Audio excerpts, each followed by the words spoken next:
کہ اب دونوں ممالک کو جو ہے وہ معاملات کو آگے لے کے چلنا چاہیے، مسائل کا حل نکالنا چاہیے کہ بھائی صاحب ٹریڈ کریں. خاص طور پہ انڈیا پاکستان کے معاملات ڈائریکٹلی ہماری سیاست کو متاثر کرتے ہیں. کہ نہ پاکستان نے ریکویسٹ کی تھی کہ سیز فائر کی جائے، تو ہم نے پھر کہا جی ٹھیک ہے. مودی صاحب نے سمجھداری دکھائی ہے، ادھر ہمارے والوں نے سمجھداری دکھائی ہے. آتنک پر بھارت کی کارروائی کا ساتھ دینے کے بجائے پاکستان نے بھارت پر ہی حملہ کرنا شروع کر دیا. دہشت گردی کی کارروائی میں ہمارا ساتھ دینے کے بجائے پاکستان نے ہم پر ہی حملہ کر دیا. پاکستان کے اسحاق ڈار صاحب نے فرمایا ہے کہ ہم نے تو سیز فائر کے لیے نہیں کہا، لیکن خواجہ آصف صاحب چونکہ ہمارے ڈیفنس منسٹر ہیں تو ان کی بات کو رد نہیں کیا جا سکتا.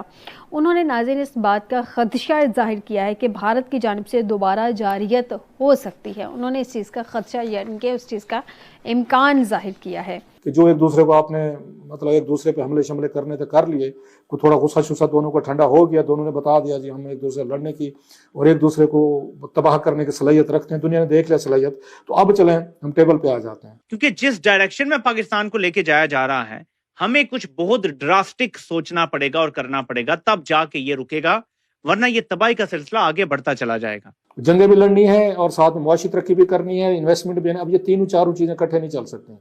جنگ، ٹریڈ، پیس، نوکریاں، جابز، یہ نہیں ہو سکتے ایک ساتھ. اور یہی چائنا کی پالیسی بنا لیا کہ انہوں نے پچھلے 30-40 سال میں کوئی جنگ نہیں لڑی ریسنٹ ہسٹری میں. حالانکہ ان کے مسئلے بھی رہے ہیں بہت، تیوان کے ساتھ ڈائریکٹ مسئلہ، جیسے ہمارا کشمیر کا مسئلہ ہے ان کا تیوان کا مسئلہ ہے. اس کے باوجود انہوں نے امریکہ کے ساتھ انہیں ڈائریکٹ کنفرنٹیشن میں نہیں گئے، انہوں نے تیوان پہ قبضہ یا حملہ نہیں کیا. انہیں پتہ تھا امریکن یورپین آئیں گے اور میں بڑی ایک لمبی جنگ میں پھانسوں گا، لہٰذا انہوں نے اپنی اکنامک پاور بنایا. یہ بات ٹرمپ صاحب کو اب سمجھ آئیے. ڈی جی ایم اوز کے درمیان تیسرا ہاٹ لائن رابطہ ہوا ہے. بڑی اچھی بات ہے کہ دونوں جانب سے یہ کہا جا رہا ہے کہ ہم جنگ بندی کو ابھی کنٹینیو رکھیں گے اور جنگ بندی برقرار رکھنے پر اتفاق ہوا ہے. آپ کو لگتا ہے جس طرح سے ابھی خواجہ آصف صاحب نے امکان ظاہر کیا ہے کہ بھارت کچھ کر سکتا ہے؟ انڈیا جو پچھلے 10 سالوں میں ہم دیکھ رہے ہیں کہ کتنا ہاسٹیلٹی کا لیول انہوں نے رکھا ہے، اور کتنی زیادہ جو بات ہے انہوں نے بھی کی تھی، راہل گاندھی صاحب نے بھی، کہ آپ کو پاکستان کے ساتھ ایک تھوڑا سا کمفرٹ لیول رکھنا چاہیے تھا تاکہ آپ بہت ساری چیزوں سے آپ تو بڑی پاور ہیں نا، آپ اکنامک پاور ہیں، آپ ہمارے بارے میں بہت ساری باتیں کہتے ہیں ہمارے پاس کچھ نہیں، مان لیجیے ہمارے پاس کچھ نہیں ہے، چلیں آپ کے پاس اپنا بہت کچھ ہے اس کو بچا لیں، اور تاکہ اکنامک پراسپیرٹی جو آپ دیکھ رہے ہیں جا رہی ہے وہ خراب نہ ہو. آپ تو اسی یہ ماڈل پہ جا رہے ہیں جس پہ دنیا کے دیگر یہ ملک چل رہے ہیں. ابھی بھی تقریر جو مودی صاحب نے کی بڑی سخت تقریر تھی، حالانکہ میرا خیال اس پیس انیشیٹو کے بعد ٹیمپو تھوڑا سا لو رکھنا چاہیے تھا، اور پاکستان نے بڑی سمجھداری کی کہ یہاں سے کوئی پریس کانفرنس جواب ہی نہیں کی. فارن آفس نے شاید کوئی جواب دیا ہے لیکن یہاں سے گولا بمبارڈمنٹ نہیں کی کہ دیکھیں مودی صاحب نے یہ کیا تو ہم یہ کر دیں گے. کہ پاکستان اور انڈیا کو ڈنر پہ جانا چاہیے حکمرانوں کو، ان کا مطلب یہ تھا. جناب ایوب خان صاحب اور اس میں لال بہادر شاستری صاحب جو ہیں وہ بھی تو 65 کے بعد تاشکند میں بیٹھ گئے تھے نا. مذاکرات تو کرنے پڑتے ہیں، وہ تو بات چیت تو کرنی پڑتی ہے. اب بے شک 1000 سال جنگ لڑ رہے ہیں یا 5 سال لڑیں یا 5 دن لڑیں، ultimately you have come to the table. لیکن اگر آپ نے ایک دوسرے سے پھر لڑنا ہے، نیتیں صاف نہیں ہیں، ہماری نہیں ہے یا ان کی نہیں ہے، دونوں سائڈز کی نہیں ہے کہ نہیں جناب کہ ہم نے اس کو ایسکلیشن دیکھنا، ہم کہتے ہیں ہم ایسکلیٹ نہیں کریں گے، انڈیا کہتے ہیں وہ نہیں کریں گے. جب دونوں نے ایسکلیٹ نہیں کرنا تو بھائی جان بیٹھ کے کوئی ایس او پی طے کر لیں، کوئی تھوڑی سی چیزیں تو طے کی جا سکے. اتنی تو میرا اڈلٹ کا ہم بڑے ہو جائیں تھوڑے 70 سال کافی عمر، 17-78 سال ہماری عمر ہے، اتنی ہی ٹرمپ صاحب کی عمر ہے. ٹرمپ صاحب ہمارا چھوٹ چھوٹا کرا سکتے ہیں، ہم آپس میں نہیں کروا سکتے چھوٹ چھوٹا جو ہے کہ ایک دوسرے کے ساتھ بات چیت کریں. ہمارے این ایس اے ہیں بڑے پاورفل ہیں اپنے اپنے ملک کو، ہمارے D G I S N S A ہیں، ان کے جی دوول صاحب این ایس اے ہیں، یہ بات چیت کر سکتے، فارن منسٹر بات چیت کر سکتے، ایون پرائم منسٹر بات کر سکتے ہیں کہ بھائی صاحب یہ ہمارے کنسرن ہے، آپ کے کر سکتے، لیٹ سٹ ڈاؤن اور سارٹ دیم آؤٹ. بہت سارے آپشنز ہو سکتے ہیں، وہ کسی وقت میں اس پہ بات بھی کروں گا کہ کیوں یہ کوئی میرے آپشن نہیں ہے، جو آلریڈی انڈیا پاکستان نے بڑی حد تک 90% پلس چیزیں طے کی ہوئی ہیں کہ ہم یہ کر سکتے ہیں، اور دونوں کے لیے ون ون سچویشن تھی. 5-10% ہمیشہ رہ جاتا ہوتے، وہ تو بات کی چیزیں تھی. ابھی بھی اگر نیت صاف ہو تو یہ چیزیں ہو سکتی ہیں، لیکن سوال وہ یہ ہے کہ ہزاروں سال کی اتنی ڈیپ روٹڈ دشمنی ہے، وہ نہیں نکلیں گی چیزیں. وہ دیٹس اندر تھنگ. آج بھی ہمارے انڈینز بھائی یہ سمجھتے ہیں مسلمانوں نے ہم پہ 1000 سال رول کیا ہے، سو وہ جو ان کے اندر وہ رول کرنے والا ایک ہے کہ ہمارے ساتھ زیادتیاں کی گئی، ہم پہ قبضے کیے گئے، ہمارے مذہب تبدیل کیے گئے، ہماری لینڈز، ہمارے ریسورسز، ساری چیزیں، سو وہ ان کے اندر سے نہیں جاتی. حالانکہ مطلب دنیا بھر میں میگریشنز ہوتی ہیں، جو یہاں پہ لوگ تھے وہ بھی کہیں نہ کہیں سے آئے ہوں گے. مسلمانوں کے آنے سے پہلے بھی تو کچھ یہاں پہ جنگیں لڑائیاں ہوتی تھیں، وہ لمبی کہانی ہے. مہابھارت جو لڑی گئی تھی مسلمانوں کے درمیان، تو مسلمان تو نہیں لڑ رہے تھے نا اس وقت. یا اسی طریقے سے اشوکا دی گریٹ کے پیریڈ میں جو جنگیں لڑائیاں ہو رہی تھی، لمبی ایک ہسٹری بتائی جا سکتی ہے. کہ وہ تو اس وقت مسلمان نہیں تھے جہاں بس وہ لڑائی جھگڑا جنگیں مار کٹائی قتل عام یہ انسانی یہ مزاج کا حصہ ہے. It is nothing to do with آپ اس کو شکل دے دیں یہ ریجن ہے تو یہ علاقہ ہے یہ اکنامک انٹرسٹ ہے یہ مذہب ہے یہ فیتھ ہے. ہمیں بہانے چاہیے ہوتے ہیں مطلب لڑنے جھگڑنے کے فار واٹ ایور وہ ہمیں گھر میں بھی چاہیے محلے میں بھی چاہیے ہمیں ملک میں بھی چاہیے اور ملکوں کے درمیان بھی چاہیے ہوتے ہیں.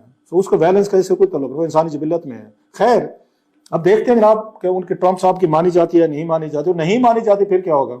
دونوں ملک نہیں بات چیت کرتے انہوں نے اپنے ٹرمز بتا دیے ہیں مودی صاحب نے کہ جناب ہم تو پاکستانی کشمیر پہ بات کریں گے پاکستان کہہ رہا ہم انڈین کشمیر تو بھائی صاحب بیٹھ کے کوئی سولوشن نکال لیں اس کا. بہت سارے سولوشن نواز شریف صاحب اور واجپئی صاحب کے درمیان ڈسکس ہوئے واجپئی صاحب اور جناب مشرف کے درمیان ڈسکس ہوئے جناب مشرف اور پھر اس منموہن سنگھ کے درمیان یہ ہوئے پھر ہم نے دیکھا جناب باجوہ صاحب کے دور میں ہم نے دیکھا اچھا پھر یہ نواز شریف صاحب اور واجپئی صاحب کے درمیان جب وہ دلی گئے تھے اور یہ ریمنڈ آئے تھے اس میں مودی صاحب آئے تھے وہ ڈسکس ہوئے ہوں گے. پھر ہم دیکھتے ہیں کہ جناب باجوہ صاحب کے دور میں ریسنٹلی تقریباً بات چیت اس مکمل ہو گئی مڈل ایسٹ کے کنٹریز درمیان میں تھے یو ای وغیرہ میں بات چیت آلموسٹ اٹ واز ڈن جو پولیٹیکل فورس ہماری اس وقت شاید بوجھ نہیں اٹھا سکے اس کا.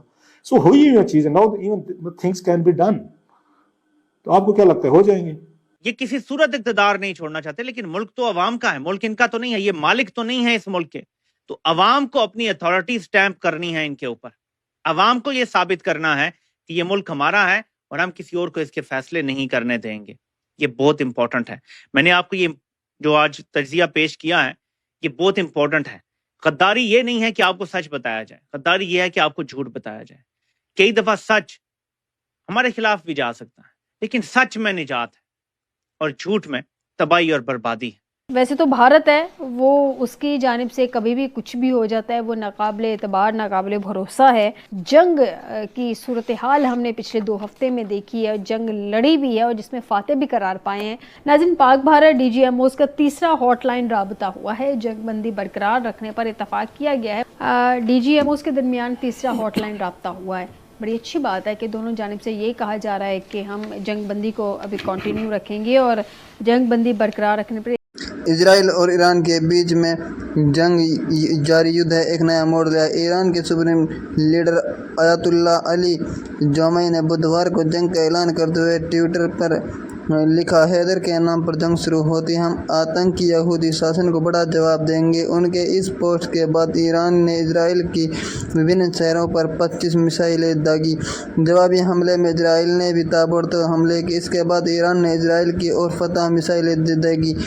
ادھر امریکہ نے بھی یروشلم میں 3 دنوں کے لیے اپنا دودھاوانس بند کر دیا. امریکہ راشٹرپتی نے کہا کہ ہمیں پتہ ہے کہ خاموئی کہاں چھپا ہے. اب ٹرمپ کا اگلا قدم کیا ہوگا اس پر سب کی نگاہیں ٹکی ہوئی ہیں. کہ اس نے بحران چھیتر کے ایک سینٹریفیوج اتپادن شٹل اور کئی ہتھیار نرنے سویدھائیں پر حملہ کیا جو ایران کے پرمانو ہتھیاروں اور میزائل کاریہ کے پرمکھ تتو ہیں. 50 سے ادھک IAF لڑاکو ومان کو نشانہ بنایا گیا ہے. یہ حملے سیدھے طور پر اسرائیل اور چھیتر کو دھمکانے کی ایران کی چھمتا کو کم کرتے ہیں. ابھی اسرائیل اور ایران کے بیچ چھڑا یدھ اب اپنے چرم پر پہنچ چکا ہے. اسرائیل نے ایران کی راجدھانی تہران میں نئے سینی حملے کر دیے جس میں اسلامک ریولیوشنری گارڈ فورس کے قدس فوج مخیالی کو نشانہ بنایا گیا ہے. دوسری اور ایران نے تیل ابیب اور حائف جیسے اسرائیل شہروں کو بیلسٹک میزائل اور ڈرون سے جوابی حملے تیز کر دیے ہیں. اس بیچ امریکہ راشٹرپتی ڈونلڈ ٹرمپ نے ایران کے سربراہ نیتا آیت اللہ علی خامنئی کو سیدھی دھمکی دیتے ہوئے کہا ہمیں ٹھیک ٹھاک پتہ ہے کہ تتھاکتھت سپریم کورٹ لیڈ کہاں چھپا ہے. دوستوں کیسی لگی یہ ویڈیو؟ اگر ویڈیو اچھی لگی ہو تو ویڈیو کو لائک اینڈ چینل کو سبسکرائب کریں اور اپنے دوستوں میں زیادہ سے زیادہ شیئر کریں اور اپنی رائے کامنٹ میں دیں. تھینک یو، دھنیہ واد پورا ویڈیو دیکھنے کے لیے.